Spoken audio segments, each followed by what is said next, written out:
해변 회원 여러분 안녕하십니까? 간단하게 오늘 소개해드릴 게시물이 하나 있습니다. 유튜브 들어가 보시면 데일리베스트라는 유튜브 채널이 있는데요. 지금 여기에서 화면에 보시는 대로 4차 여론조사를 지금 실시하고 있습니다. 제가 1, 2차는 여론조사에 참여했었고 3차는 패스했고 지금 4차를 보고 있는 중인데요. 금일 한국당 홍준표 전 대표는 자신의 페이스북을 통해 박근혜 탄핵 때 누가 옳았나 하는 소모적인 논쟁은 이제 그만하라. 그것은 나중에 인물 검증 때 논의해도 늦지 않다. 박근혜 탄핵은 이미 되돌릴 수 없는 흘러가버린 역사다라면서 과거의 공과는 역사의 판단에 맡기고 서로 하나 되어 대한민국과 한국 보수우파 재건의 한마음이 되어야 할 때다라고 통합을 강조했습니다. 당신은 이 같은 홍준표 대표의 말에 동의하십니까? 라는 그런 설문조사입니다. 지금 5만 7천 명? 5,700명 정도가 투표에 참여했네요. 설문조사 1번은 홍준표 전 대표 주장에 동의한다고 2번은 동의하지 않는다인데요. 지금 보시는 대로 저는 이제 2번에 투표했습니다. 그리고 1번 같은 경우는 지금 23%, 투표자의 23%를 차지하고 있고 2번이 77%를 차지하고 있다. 이렇게 이제 나오고 있습니다. 자, 그 홍준표 대표는 전 대표죠. 박근혜 탄핵 때 누가 옳았느냐? 이제 이런 얘기 하지 말자. 그거는 역사에게 나중에 이제 그 후대에게 맡기고 지금은 우리에게 당면 과제인 문재인 정권의 이런 폭정에 맞서서 보수가 통합이 돼야 된다. 이제 이렇게 얘기를 하고 있는 거죠. 제 의견을 드리기에 앞서서 우선 우리 많은 유튜브 유저들이 쓴 댓글들을 좀 보겠습니다. 이소윤 씨가 동의하지 않는다. 오래된 역사가 아닌 지금 현실 속 대한민국이라는 인식을 못하는 배신자들의 한낱 자기 욕심에 불과한 변명일 뿐이다. USA 아미 이분도 동의하지 않는다. 이렇게 얘기했죠. 그러니까 밑에도 계속 동의하지 않는다. 박근혜 대통령 탄핵이 이루어진 과정은 졸속과 비법, 위법이 난무한 그야말로 법치가 무너진 졸속 탄핵이다. 계속 거의 동의하지 않는다. 주로 이제 동의하지 않고, 그 다음에 이제 화가 나신 분들이 댓글 많이 다시죠. 1번 같은 부분은 그냥 투표만 하고 그냥 사라져버립니다만은 아주 할 말이 많은 분들이 대부분 이렇게 댓글을 시간을 들여서 막 쓰십니다. 하루 이분도 당신도 나가, 표를 어쩌고 배신을 용서해? 정치 그만하고 떠나라 방자야. 이런 식으로 지금 홍준표 대표에 대한 이 분노를 표현들을 하고 있습니다. 자, 여러분들께서 데일리 베스트 유튜브 채널 찾으시면 1, 2, 3, 4차까지 진행되고 있는 설문조사에 참여하실 수 있습니다. 제가 이제 이 부분, 지금 안 그래도 우리도 이제 이 보수의 대통합이라고 하는 이 부분에 대한 어떤 관점을 가지고 어떤 입장을 취해야 될 건가. 사실 저도 이제 제 주변 지인들과 우리 동지분들하고 만나거나 통화를 하게 되면 계속 이 얘기를 나눕니다. 크리스찬으로서 특히 하나님은 지금 우리에게 무엇을 요구하시느냐라는 차원에서 주로 우리는 대화를 하게 되죠. 다른 것보다도 하나님은 나에게 뭘 요구하시느냐. 어떤 관점을 가지고 이 문제를 바라봐야만 할 거냐. 첫째, 문제를 해결하기 위해서 일단 사실은 이 원인이 누구에게 있냐. 지난번에 조갑재 씨가 본인의 방송을 통해서 무슨 얘기를 했냐면, 공천 문제 때문에 집안 싸움을 벌였던 친이와 친박이 자살골을 넣음으로써 생긴 일이니까, 양쪽이 다 잘못했으니까, 친이 쪽에다가만, 예를 들어서 이제 비박이라고 하는 쪽 사람들에게만 뭐라고 할 게 아니고, 친박도 일부 책임을 져야만 한다. 그러니까 이제 박근혜 대통령에게도 잘못이 있다는 거죠. 그런데 그때 이제 많은 유저들이 뭐라고 지적을 했냐면, 저도 거기에 동의하고 있는데요. 당시 그들이 뭐라고 얘기를 했냐면, 조갑재 씨 당신 지금 완전히 문제를 잘못 분석하고 있다. 집안에서 벌어진 싸움 때문에 밖에 뛰어나가서 다른 적들과 손을 잡아서 집안 가족을 밖에다가 적들에게 먹잇감으로 던져줘도 된다는 얘기냐. 그러니까 집안 싸움 때문에 대통령을 탄핵시켜도 된다라는 그런 논리를 지금 만들어내는 거냐. 그건 기적의 논리다. 여기서 기적이라는 게 잘했다는 뜻이 아니죠? 예, 궤변이다 이 얘기입니다. 근데 그런 차원으로 지금 문제를 풀어서 이게 집안 싸움은 집안 싸움이지만 그렇다고 어떻게 탄핵 탄핵을 당할 문제로 그 탄핵 사유가 됩니까? 집안 싸움이? 그걸 아무리 이 사람이 앙심이 생기고 정치적으로 내가 지금 저 사람 때문에 박근혜라는 사람 때문에 내가 이렇게 지금 궁지에 몰려 있고 어렵다 할지라도 그것 때문에 자당의 대통령을 탄핵하는 데 손을 들어줘? 그것도 앞장서서? 있을 수 없는 일이다. 그러니까 그걸 어떻게 박근혜 대통령의 책임으로 모으느냐? 궤변이다. 저도 같은 입장입니다. 그래서 이거는 제 주변의 분들과 대화를 하면서 저는 저 나름대로 한참 생각을 다듬고 고르고 정리를 해봤는데요. 그럼에도 어쨌든 문재인 정권의 이런 지금 뭐 이런 심각한 문제들을 막으려면 그러면 어떻게 해야 되느냐. 우선 첫째 저는 그렇기 때문에 이 문제를 막아야 하기 때문에 비박계, 즉 탈당했다 돌아온 저 복당파들, 뭐 일명 배신자들. 이 사람들 지금 배지를 달고 있으니까 그 자기들이 살기 위해서라도 우리가 꼭 지지하고 지지하지 않고 그 중요하지 않습니다. 본인들은 어떻게든 본인들의 살 길을 마련하기 위해서라도 문재인 정권의 대립각을 세우겠죠. 그렇게 하지 않으면 2년 뒤에 자기들 목숨도 지금 장담하기 어렵고 배지가 문제가 아니라 그 나라가 지금 엉망진창이 돼가고 있다는 걸 본인들이 알고 있고 자기들은 거기서 뭐 자기들 나름대로 살 길을 찾는다고 할지라도 정치인으로서의 생명은 이제 보수 우파로부터 버림을 받고 뭐 더 이상 갈 데가 없을 겁니다. 그러니까 뭐 죽기 살기로 뛰겠죠? 우리 보수 우파 국민이 그 사람들 굳이 용서해줘 가면서 그래 한번 기회를 줄 테니까 그러면 다시 한번 잘해봐라. 뭐 굳이 그렇게 해야 될 이유가 있습니까? 지들이 밥벌이 지들 먹고 살기 위해서 할 텐데 뭐 우리가 그렇게까지 뭐 지원까지 해줘가면서 치유해줄 필요가 뭐가 있습니까? 알아서 하라는 거죠. 알아서 해라. 하고 싶으면 해. 그런데 그러니까 그 통합이라는 이름 때문에 우리가 원래 이 일이 누구로부터 연유된 것이냐, 이 사태가 누구로부터 시작된 것이냐를 애써 지울 필요가 있겠느냐라는 얘기입니다. 왜요? 왜 그렇게 해야 됩니까? 문재인 정권 누가 만들어줬어요? 이거 뭐 다 당연한 얘기입니다, 이거. 아니, 그릇을 깼어요, 누가. 그릇을 깼어, 싸우다가. 집어 던져가지고 깼어요. 그 그릇을 깬 놈이 네가 나를 화가 나게 했으니까 내가 그릇을 깼다. 화가 나게 한다고 그릇을 깨도 됩니까? 막 집어 던지고 막 행패 부려도 돼요? 그러니까 그거는 자기들끼리 해결해야 될 문제고 선을 넘지 말아야 될 문제인데 자기들이 넘어놓고서 박근혜가 당시에 우리한테 공천 문제 가지고 이렇게 열받게 해서 그러다 보니까 우리도 뭐 그렇게 했다. 뭐 근데 마침 최순실 문제가 터져가지고 뭐 옳거니 잘됐다 하고 달려나간 거 그거 모르는 사람 누가 있습니까? 국민이 바보예요? 그러니까 그 문제를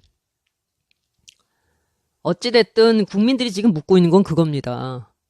선을 넘었다는 거예요. 이거는 선을 넘어서 나라를 내어줘 버렸다는 거예요. 본인들의 정치적 야욕이나 야심이 충족되지 않아서 결국 자당의 대통령을 촛불 세력이라는 그런 무슨 촛불 세력입니까? 무슨 촛불 혁명이에요. 거기에 밀려가지고 떠밀려 가다시피 해가지고 그렇게 정권을 내줘놓고 이제 와가지고 그거를 왜 지금 와서 따지느냐. 지금 급한 거 안 보여?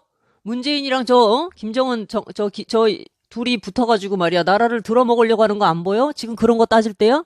누구한테 지금 적반하장으로 그런 소리 합니까? 그 적반하장이죠. 그 적반하장 논리입니다. 누가 문 열어줬습니까? 자물쇠 따고. 근데 지금 와가지고 국민들한테 지금 윽박을 지르는 거잖아요? 그 인간들이 그 대통령을 그런 식으로 탄핵하라 그러고 딱 뒤로 물러 앉아가지고 팔짱 끼고 앉아있을 때 우리 뭐 했습니까? 그때 저도 마찬가지였습니다. 제가 태극기 집회 3번 나갔는데요.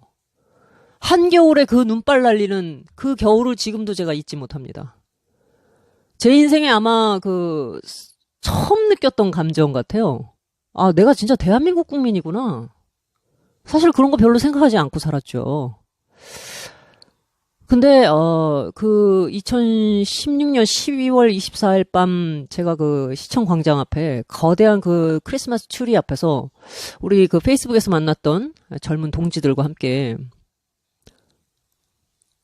이 가슴이 죄어드는 것 같은 그런 약간 그런 통증 비슷한 흥분 뭐 이런 것들을 느끼면서 이건 절대로 벌어져서는 안 될 일이다.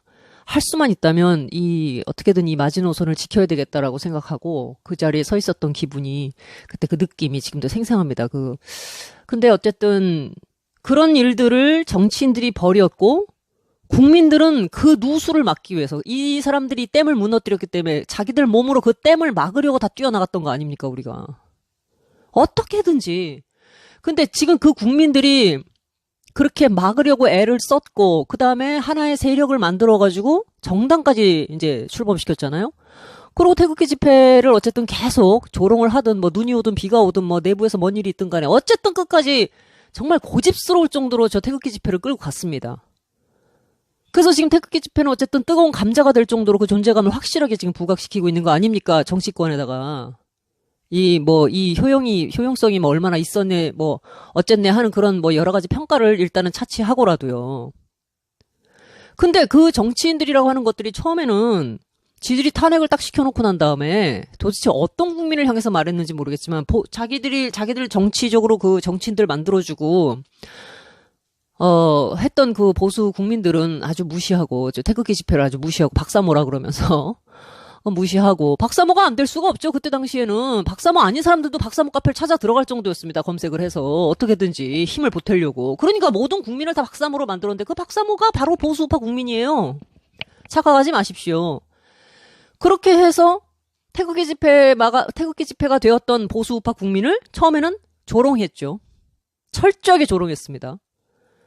그 다음에는 대선 이후 홍준표 체제 이후에 뭐, 무시했잖아요? 뭐, 아무리 뭐라 그래도 조원진, 체제 하에서 태극기 집회가 딱 형성이 되니까, 그 다음에는 뭐, 하든지 말든지. 근데 무시를 하더니만. 이제는 상황이 너무 힘들어졌죠? 절대로 이게 지지율도 오르지 않는 데다가, 그 다음에, 많은 이제 유튜브를 통해서 우파의 소리가 이렇게 쟁쟁하게 울려 퍼지고, 문재인 정권 하에서 하나의 굳건한 저항 세력으로 조직화되다 보니까, 이제 태극기 세력을 무시를 못하게 된 겁니다. 처음에는 짓밟았잖아요? 조롱했죠? 그 다음에는 무시? 이제는 어떻게 하고 있습니까? 회유를 하고 있어요. 이제는 회유 단계로 들어갔습니다. 무시를 할래야, 밟을래야, 사라지지도 소멸되지도 않고 점점 거세지기 시작하니까 이 세력을 자기 것으로 흡수를 해야 되겠다라고 하는 이런 가증스러운 생각을 하고 있는 겁니다. 그런데 보수의 대통합이라는 이름으로 자기들이 만들어 놓은 이 정국을 어떻게든 막았었던 그 국민들, 조롱과 무시 속에서도 끊임없이 그 일을 해낸 국민들을 이제는 쓸데없이 그런 책임 소재 같은 거 묻고 따지지 말고 닥치고 아멘을 해라? 그 기독교식으로 얘기하면 닥치고 아멘이지 않습니까? 이것들이 모든 권력은 국민으로부터 나온다고 하는 좌파 애들이 툭 하면 전과의 보도처럼 써먹는 그 헌법에 있는 거니까요. 우리 보수 우파 국민들을 정말 개돼지같이 생각하는 겁니다. 이 부분에 대해서 우리가 생각해야 될 건 뭐냐. 그놈들은요, 저 탈당해서 돌아온 놈들, 걔네들은요, 그 열심히 문재인 정권을 막고 뛰고 하는 건 그건 기본이에요. 우리가 꼭 응원해주지 않아도 지들이 해야 되는 겁니다, 당연히. 근데 왜 보수의 통합을 위해서 우리가 다 입을 다물어야 된다. 누굴 위해서 왜 그렇게 됩니까? 하라 그러세요. 내비두라고. 하든가 말든가. 그러나 우리는 잊지 않습니다. 누가 어떻게 이 일들을 여기까지 끌고 왔었고, 국민들이 그거를 막기 위해서 맨몸 하나 들고 뛰면서 이 지경까지 오지 않게 하려고 얼마나 애를 썼는지. 그런데 그런 국민들을 박사모라고 놀리고 태극기 틀딱부대라고 놀렸던 지난 시간들을 절대로 잊지 않겠다라는 겁니다. 그 친일파는 인간들은요, 100년이 되는 기간 동안 지금까지도 친일파면서 역사청산 노래를 해요. 근데 우리는 불과 2년 전에 그 역사도 지금 잊어야 된다는 얘기입니까? 보수 통합이라는 미명하에 누구를 위한 보수 통합이에요? 보수 갈갈이 찢어놓은 게 누군데? 목구멍에 지금 가시를 하나 이렇게 담고 있는 거죠, 입안에. 이거를 지금 뱃잔이 지금 뱉어지지도 않고 삼키잔이 다 찢어지게 생겼고. 어쨌든 국민의 힘을 저 가증스러운 보수 정치인들한테 이마만큼 어필할 수 있게 해준 그 밤낮을 가리지 않고 정말 그 시골에서 버스 타고, 전철 타고, 이렇게 올라오셔가지고, 여기서 겨우겨우 이렇게, 식사 한 끼 하시는 그런 분들이 모이셔가지고 태극기 들고 하셨던 그 지난날의 모든 고생은 그래도 어찌됐든 저 정당 정치인들이 더 이상은 무시하지 못하고 회유를 해야 될 지경까지 오게 만들어주신 많은 분들께 진심으로 감사의 말씀을 좀 전하고 싶습니다. 저는 그때 한 3번 정도밖에 참석하지 않았고 이후에는 뭐 좀 물러서는 그런 입장이었습니다만은 또 태극기 집회에 대해서 일각에서는 태극기를 아주 혐오물로 만들었다 이런 얘기를 하는데 개소리입니다. 그 신경 쓸 거 없고요. 보수도 정말 이제는 뭐라 그럴까 우리가 국민이다라는 거를 저 정치인들한테 분명하게 보여줄 필요가 있습니다. 그 좌파들 뭐 굳이 제가 자꾸 뭐 우리가 뭐 좌파는 이랬는데 저랬는데 얘기할 필요 없지만 어쨌든 그 사람들은 당 밖에서 장 외에서 뭔가 투쟁을 하거나 뭔가 압박을 가할 수 있을 만큼 조직화된 어떤 소리가 있잖아요. 지금 태극기 부대라고 하는 것이 아마 제가 생각할 때는 우파 처음으로 아마 그러니까 시민단체적 어떤 성격을 가지고 정당 안에 있는 정치인들한테 이렇게 강력하게 위협적으로 자기들의 소리를 보여주고 생각을 보여줘서 정말 옴짝달싹 못하게 이걸 어떻게 받자니 죽겠고 버리자니 그것도 죽겠고 이런 식으로 강력하게 한번 자기 존재감을 드러내본 적이 있습니까? 어쩌면 박근혜 대통령의 탄핵 사태는 보수 우파 국민들을 진짜 하나의 굳건한 어떤 세력으로 그동안에는 그냥 투표장에 가서 그 투표나 해주고 했던 그냥 그 정도의 그런 그냥 보이지 않는 그런 민심이 아니라 정말 가시화시킨 사람들의 눈앞에 분명하게 본인들의 존재를 가시화시킨 가장 혁명적인 그런 어떤 사태가 아니었나. 아주 중요한 계기가 아닌가. 만약에 이렇게 엄청난 고난과 시련 속에서 보수 우파가 자기들의 몸을 떨치고 일어나서 분명한 위용과 실체를 보여주지 않았다면 이런 형태로 우리 자신들을 보여내줄 수 있을 만한 계기가 생기지 않았다면 이 북한의 문제를 이렇게까지 막아낼 수는 있었을까? 문재인 정권이라고 하는 이런 주사파들이 지난날 대한민국을 이런 식으로 잠식해 왔을 때 우리가 이만큼이라도 항마력을 가질 수 있었을까? 사실 그게 더 아찔합니다. 정말 아찔한 거예요. 유튜브를 통해서 이렇게 많은 보수 우파의 소리가 그 다음에 지난날의 한국 근현대사에 대한 새로운 조명과 어떤 시각과 깨달음과 성찰과 자긍심을 가져본 적이 있습니까? 그러니까 이제는 단지 니들은 빨갱이다 정도가 아니라 더 풍부한 더 많은 내용을 가지고 더 심층적인 것들을 가지고 우리의 기초 체력을 더 단단하게 하면서 동시에 정치적 세력으로 분명한 세력으로 목소리를 낼 수 있는 그런 우파로 거듭난 겁니다. 그 눈발이 휘날리던 그 겨울에 그 엄청난 시련 속에서 이렇게 분명한 생생한 역사가 창조됐다 그렇게 생각합니다. 그렇기 때문에 지금 저 탈당파들에 대해서 보수의 통합에 저해되는 뭐 과거의 공과를 논하지 말라 이런 소리는 그 적반하장이고 어불성설이고 아전인수라 이렇게 봐야 됩니다. 근데 누가 누구한테 지금 그딴 소리를 하면서 삿대질을 한단 말입니까? 그래서 지금 당부드리고 싶은 건 박근혜 대통령의 탄핵 문제에 대해서 공과를 논하고 보수가 다시 통합이 되기 위해서는 분명히 우리 내부에 있는 적부터 책임을 물리고 확실하게 이 부분을 짚고 가야 한다라고 말하는 그런 정치인이 나온다면 그분들에게 우리가 힘을 실어줘야 된다는 겁니다. 정말 열화와 같은 지지와 성원을 보내줌으로써 국민이 살아있고 눈은 시퍼렇게 뜨고 지금 보고 있다라는 거를 분명하게 계속 신호를 줘야 된다는 얘기입니다. 그런 신호를 보내주고 있는데 괜히 옆에서 하지마 자꾸 그런 얘기하면 지금 안 그래도 하나가 돼서 문재인 막기 힘들어 죽겠는데 왜 자꾸 그 분열되는 소리를 내? 그 사람부터 생각을 바꿔야 돼요. 그런 얘기 하는 사람부터. 국민이 뭘 원하는지를 보여줘야 되는 겁니다. 우리가 주인이라니까요. 모든 권력은 국민으로부터 나온다. 우리 개개인을 말하는 것이 아니라 하나가 된 소리. 그래서 정치적으로 현실적으로 분명하게 그 소리와 색깔을 드러낼 수 있는 세력. 그것이 중요한 거예요.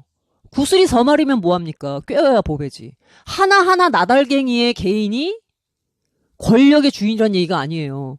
하나의 힘으로 분명하게 작동될 수 있는 어떤 그것이 있어야만 그것이 국민이라고 할 수 있는 것 아닙니까? 근데 왜 우리가 그런 말을 예를 들어서 박근혜 대통령 탄핵에 대한 분명한 책임의 소지를 가려야 된다고 얘기하는 정치인들이 나올 때 내가 거기에 성원을 하거나 내가 거기다 지지를 하려고 하면 왜 옆에서 말립니까? 같은 국민. 개 돼지가 되고 싶으면 혼자 하세요. 말리지 말고. 옆에 사람은 주체적인 국민으로서의 어떤 각성을 가지고 자신 소리를 내려고 하는데 분열되니까 저 사람들 어떻게든 하나가 돼가지고 문재인 막아야 되는데 아니 가만 둬도 문재인 쟤네들은 막아야 된다니까요. 지들이 살기 위해서라도. 우리가 꼭 지지해주고 응원해주지 않아도 돼요. 그건 당연한 겁니다. 그건 기본인 거예요. 왜 그런데 쩔쩔맵니까? 그러니까 개돼지 소리 듣는 거예요. 오점 소리 듣는 겁니다. 그렇게 할 필요 없습니다. 지금은 총선 전이니까 배지 달고 앉아가지고 어떻게든 본인들이 문재인 정권 잘 막아내는 모습 보여주면 보수 우파 국민들이 또 슬슬 생각이 풀어져가지고 그래 별로 있어? 어쩌고 하는 식으로 생각이 풀어지기를 바라고 있는 그 놈들 절대 우리가 잊지 않는다는 걸 보여줘야 됩니다. 니들은 잘해야 본전이고 못해도 잘해도 어쨌든 니들은 이번에 끝이야. 이 이후엔 끝이야. 아주 무서운 냉철한 모습을 보여줘야 됩니다. 문재인도 끝나고 니들도 끝나. 왜? 문재인의 이중대 노릇했는데 우리가 뭐 때문에 용서해줘야 됩니까? 문재인 정권 세우는데 가장 공헌을 많이 한 놈들 아니에요? 저놈들? 저는 어쨌든 제 입장을 이렇게 정리했습니다. 여러분들도 나름대로 생각이 다 있으시겠죠. 이후에 그런 논의들은 또 카페에서 나눠보기로 하고 여기까지 하겠습니다.